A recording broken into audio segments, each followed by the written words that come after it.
So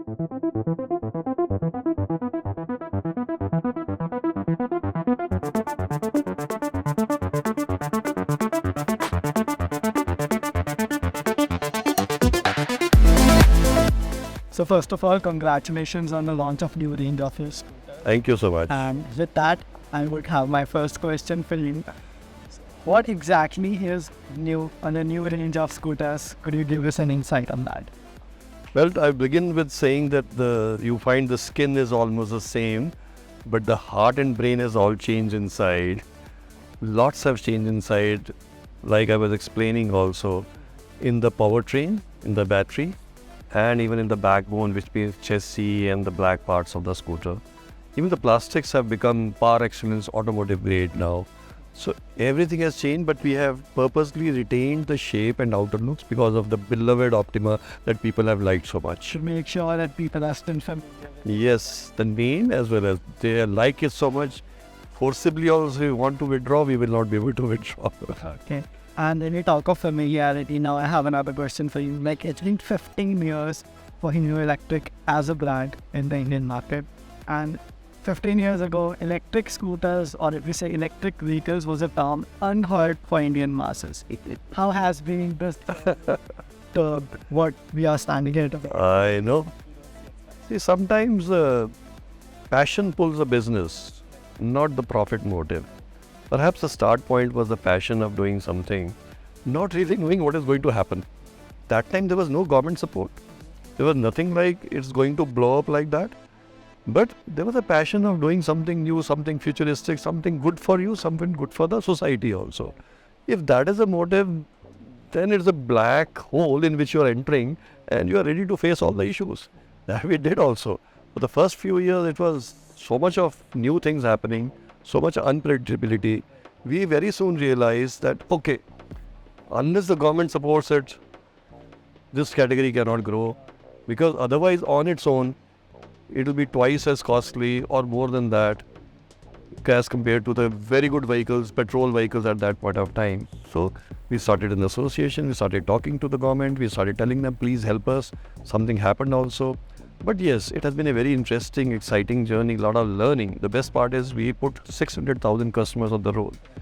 With that, the learning became so much that we had a core strategy developed out of that we will create always value for money products. We are known for belly of the market. We will be in the belly of the market.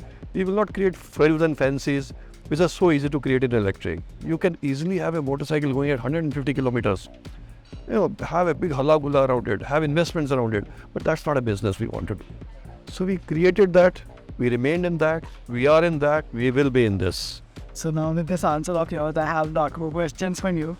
And so first thing is, when you say government support, now we have FAME 2 with us, and we are kind of anticipating FAME 3.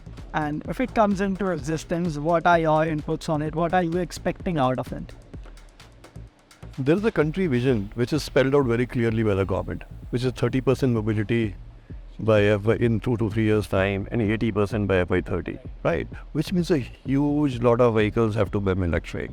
In order to them to become electric, today we are at a very small nurturing stage of a small sapling, which means it has to be nurture. The first thing is enough density has not come onto the road. The customer still doesn't want to buy anything which is outside the range of a petrol bike, or maybe 30 or 40% extra, not more than that. If the subsidy support continues, this is an attempt to directly give to the customer an affordable solution. Because with that, he is taking a risk. It is unpredictable, but government is pushing in 40,000 rupees. Let me go ahead. That is so much required. Direct incentives are number one, which has to continue to reach that level what country is thinking for itself.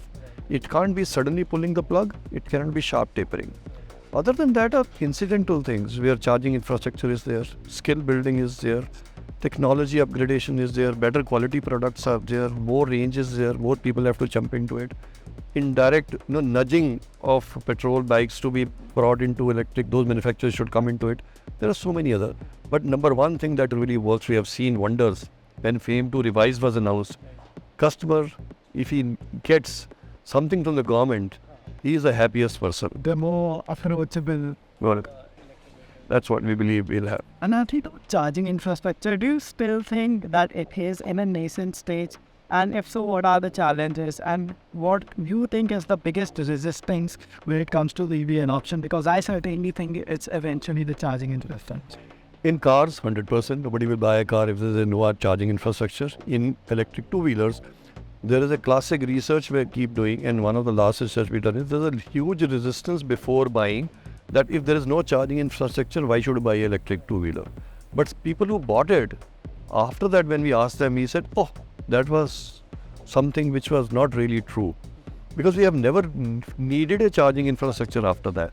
So there is so much of apprehension of range because you have not experienced the product. But after you have experienced the product, and there is a variety available. For example, some of the products go to 120 kilometers per charge. Who is going to go more than 100 kilometers in a day? Hardly anybody.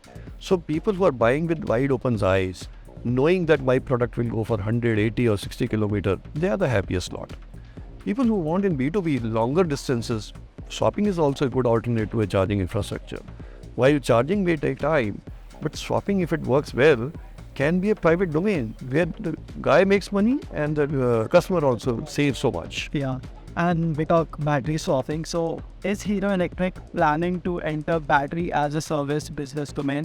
Why I'm asking this, because you guys have the most number of EVs out there on the road, over 6 lakh for now.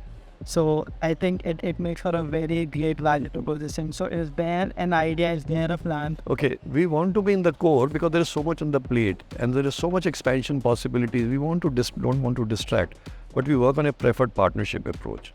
2.5 years back, we already had an alliance with the leading partner of battery swapping in India when this policy was not there. We have developed vehicles which are now fully congruent and synchronized to the charging swapping facility of this. With that, we already have orders pouring into it. So we will always work with partners to make it happen rather than grabbing things around us and sort of get distracted into those businesses. We are good in making vehicles and proper quality, etc. And there's so much to do here. We'll do that. So as we talk of vehicles, now I have another question, that is, are you planning to enter to the premium side of this business, wherein we have high-speed scooters which go up to speeds of say 100 kmph, Yes. noted with all sorts of personalities and what? This is a question which is every time asked, and surely why not, but why?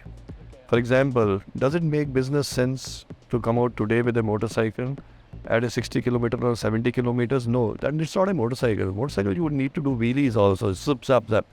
So, in case we come out with a motorcycle, it has to be outperforming everything, right? If it is outperforming, it has to be a big battery, big motor, going at 130 kilometers per hour, which is going to cost 3 lakhs. So, very good flagship, very good image driver. Behind that, business. How many people will buy? Right. So at some point of time, these things are required. But right now, there is so much here in this segment of belly of the market. Customer is lapping it up. So at some point of time, in any journey of the company, you graduate upwards for flagship products which give less volume, more image. And some products which give you great volumes and value for money. So what are your future projections in terms of sales and expanding your service and sales network for the coming financial year? Well, we have already, like I was explaining there, we have factored the good and the bad part or not so good part of what may be happening on the government front. And considering that, we have come out with the products. So these are less sensitive to incentives and subsidies because we have partially only factored that.